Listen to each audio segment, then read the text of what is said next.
The green room at the Global Voices Summit in Geneva wasn't designed for tension, but it held plenty that day.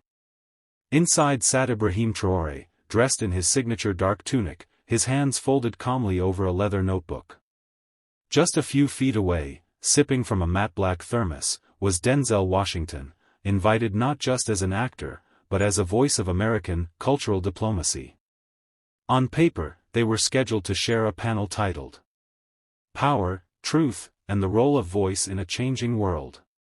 But behind the polite smiles and filtered lighting, a quiet friction crackled between them. Denzel had arrived with a confident energy. He'd been briefed, he had talking points, and he was ready to speak about narratives that build bridges. His opening line was even rehearsed. Sometimes fiction tells more truth than reality ever could. But what he hadn't prepared for was someone who didn't play by the script. Traoré wasn't hostile. He was precise. When the moderator introduced him as President of Burkina Faso and a voice for Pan-African reform, he merely nodded. Then came the moment. The moderator asked, "Mr. Washington, do you believe artists have a duty to stand for justice globally?" Denzel smiled and leaned forward. "Sure. But I also believe we shouldn't be preached to by people who don't understand the system they criticize." He turned slightly, eyes lingering on Traoré. The jab was subtle, but unmistakable. The room stiffened. Without flinching, Traoré lifted his gaze and spoke clearly. "Then perhaps," he said, "those who act wise for a living should stop confusing performance with understanding." Silence. Denzel blinked. The smile faltered, just slightly. Even the moderator hesitated before moving on. In that moment, it was no longer just a panel. It was a clash of worlds, one forged in Hollywood acclaim, the other in real-world struggle. And one thing was now certain. This wasn't going to be a friendly exchange, the auditorium filled with over 400 people, diplomats, students, artists, media. The energy in the room shifted after that green room exchange, though most didn't know what had happened yet. When the panel went live, it took only minutes before the tension followed them on stage. The moderator, trying to reset the tone, asked, "Let's start with this. What does it mean to own your voice in a world full of noise?" Denzel leaned in again. His tone had cooled, but the edge remained. "It means understanding the world's broken, but not pretending you're the only one who can fix it. Some people act like truth is theirs alone. That's not leadership. That's arrogance." Again, his words floated in Traoré's direction. The subtext was sharp. But Traoré didn't respond with volume. He responded with silence, and then, calm fire. "Owning your voice," he said slowly, "means knowing when silence is complicity. It means you speak not because you think you're better, but because you refuse to remain beneath the boot of polite actors telling you to wait your turn." Gasps. Murmurs. This time, it wasn't subtle. It was direct. Denzel's face hardened, not anger, but challenge. Like a man realizing he wasn't speaking to a student, but to someone who'd already graduated through hardship he'd only ever portrayed. The moderator tried to pivot, "Let's discuss art's role in revolution." But it was too late. The audience felt it. This wasn't a conversation anymore. It was ideological combat. Denzel represented the global storyteller, respected, beloved, yet comfortably distant. Traoré represented the voice those stories often skipped over. And as the crowd leaned in, one thought echoed between them. What happens when the actor meets the man who lived the script? By now, the live stream was trending. Clips of Traoré's quiet retort, "Stop confusing performance with understanding," were already being posted with hashtags like #real versus role and #Traoré unscripted. But on stage, the conversation turned sharper. The moderator pressed deeper. "President Traoré, you've criticized Western portrayals of African leadership as entertainment-driven. Are you suggesting art is harmful?" Denzel interjected before Traoré could respond. Hold on. Art inspires revolutions. Art changed America. You think people would have marched without hearing stories, music, performances? Traoré turned, locked eyes with him, and delivered a line that would echo for days. Yes, art inspires. But when you profit from pain you've never endured, you're not inspiring revolution, you're repackaging suffering. A hush fell. Even the moderator didn't move. Denzel smiled, tight-lipped, tense. You know, I've played men who died fighting for truth. I've carried stories others were too afraid to tell. And I buried brothers, Traoré said. Not actors. Not lines. Real men. Their stories weren't written, they were erased. Until we brought them back. That line broke the room. Some applauded. Others sat frozen. This wasn't a feud. It was a philosophical split. Denzel, the symbol of storytelling legacy. Traoré, the voice of the unwritten, unfilmed, unglorified fight.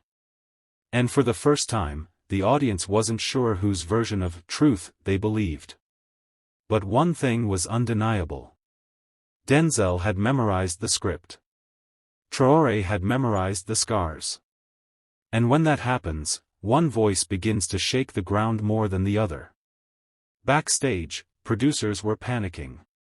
The summit wasn't supposed to go viral for this reason.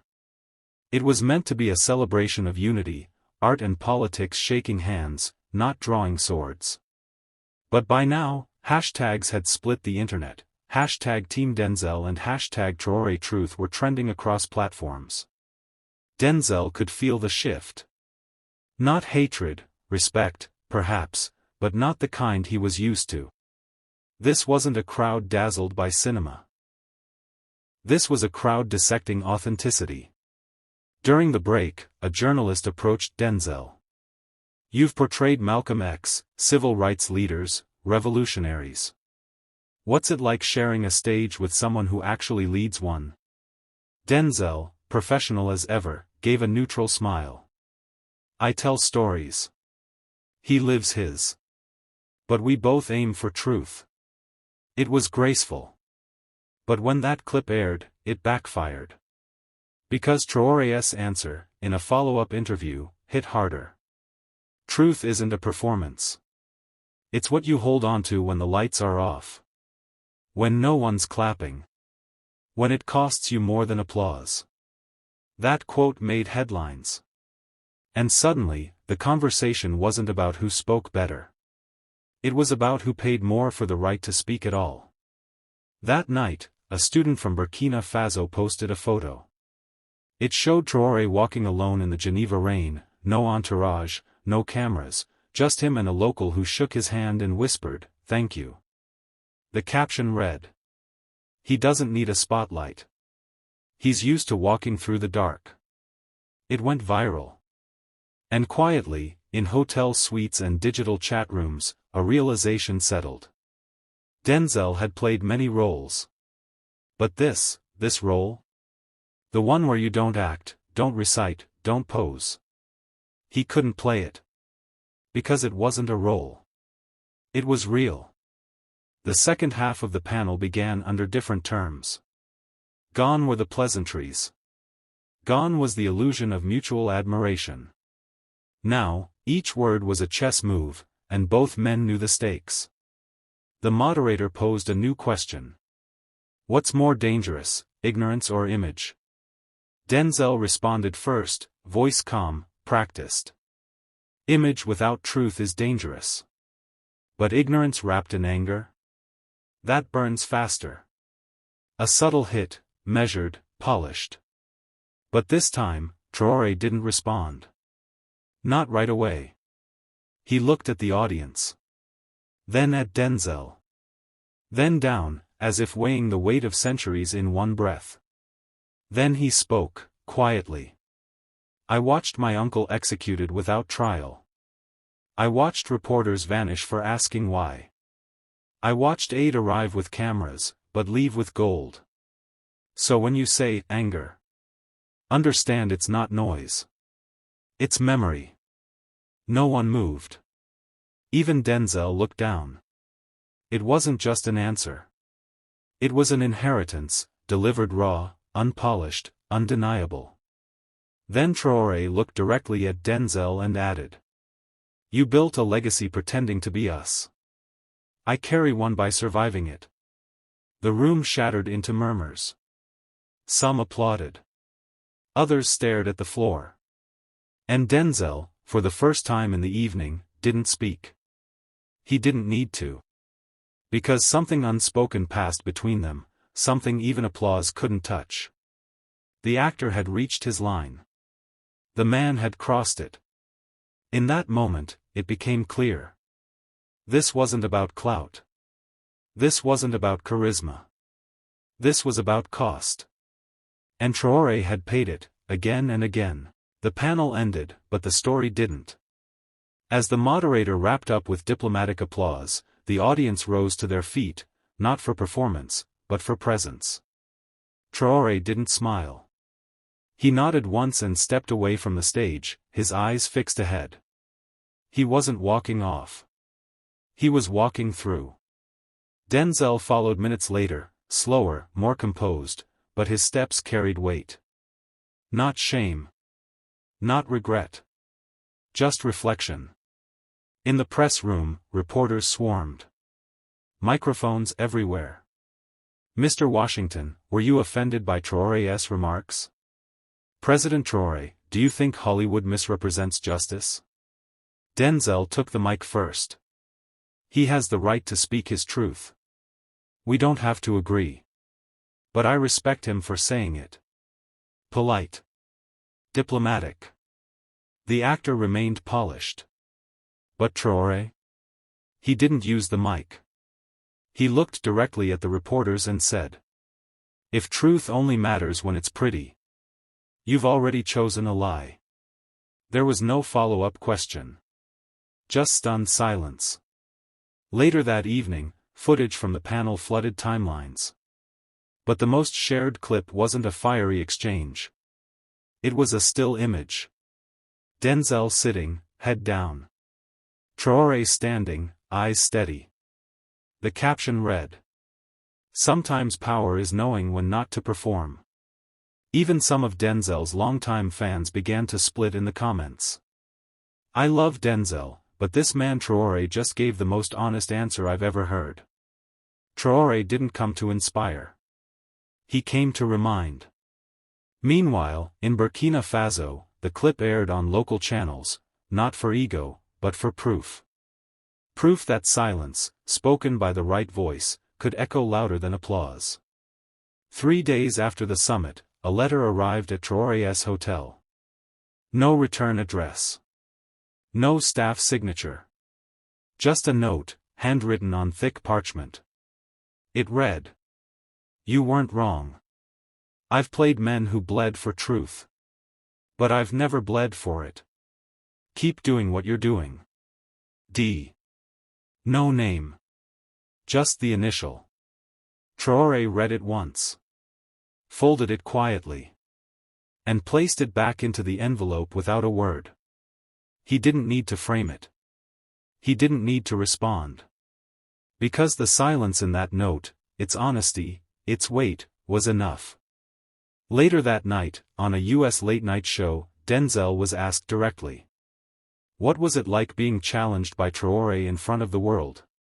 He paused, then said with that familiar measured cadence, "Uncomfortable, but necessary. Sometimes, the strongest mirrors don't reflect, they reveal." It was the most honest moment of the interview. And in that brief, unscripted second, something shifted, not just in the public conversation, but in the culture. For years, icons like Denzel had spoken on behalf of others. With good intention, yes. But always with a degree of distance. Now the world had seen something different. A man who didn't speak for his people. He spoke as them. And the power in that could no longer be ignored. Across platforms, the debate changed. From, who won the exchange, to, Why do we only listen when it comes from a familiar voice? The truth had already been there. But now, someone had finally said it without acting. And the world, finally, heard it. Even after the summit ended, the clash lingered, not just online, but in lecture halls, living rooms, and newsrooms around the globe. In New York, a Columbia University professor opened his global ethics class with a clip of the panel. In Lagos, a radio host spent 20 minutes dissecting Traoré's response to Denzel's subtle jabs. In Ouagadougou, murals began to appear with Traoré's quote, "Don't confuse performance with understanding." And in Los Angeles, Denzel sat quietly in his private study, watching it all unfold, not out of resentment, but realization. He'd never been afraid of being challenged. But he wasn't used to being out-authored by reality. Every script he'd memorized, every character he'd embodied, none of them had required him to live the struggle, only to represent it. And now, here was a man who never auditioned, never rehearsed, never wore the costume, because the scars were real. One reporter, off-camera, had asked Denzel a haunting question on his way to his car. "You've always been the voice of resistance in film. What happens when the real resistance speaks back?" He hadn't answered. Because there was no easy answer. Traoré didn't come with polish. He came with pressure. He didn't ask to be liked. He demanded to be heard. And that was something Hollywood was never built for. The next time Denzel took the stage, it wasn't in Geneva, it was in Los Angeles, under the golden lights of a film award ceremony. He was being honored for lifetime achievement.